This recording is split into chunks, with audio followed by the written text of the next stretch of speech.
השני שלנו. יש לנו את הסצנה, היא מתנהלת היום עם דוד הכי טוב, משה איבגי, וזה מגניב כזה לעבוד עם שחקן ותיק ושחקן מנוסה ולראות אותו בכלל בפעולה ולשחק איתו באותו סט שזה כבר מגניב כשלעצמו. זהו, יאללה, בואו נתחיל.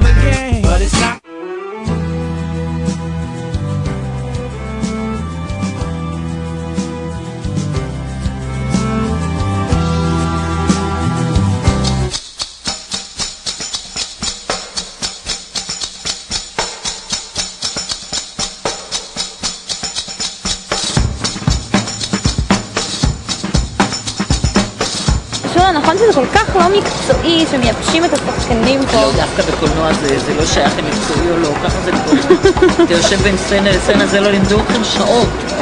זה דבר ראשון צריך ללמד. אנחנו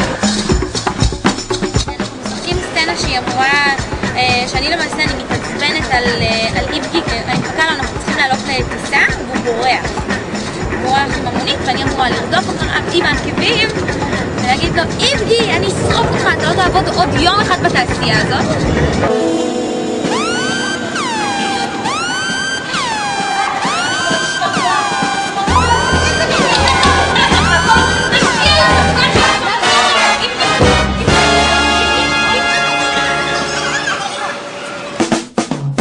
איבגי ברח לי, אני לא מאמינה.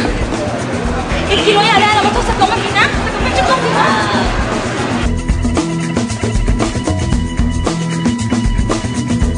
עתידה לפניה, והיא מתוקה, והיא עושה יופי של תפקיד, והיא מתוקה, והיא יפה, והיא נהדרת. אתה יכול להגיד נני הכי טוב? נני הכי טוב.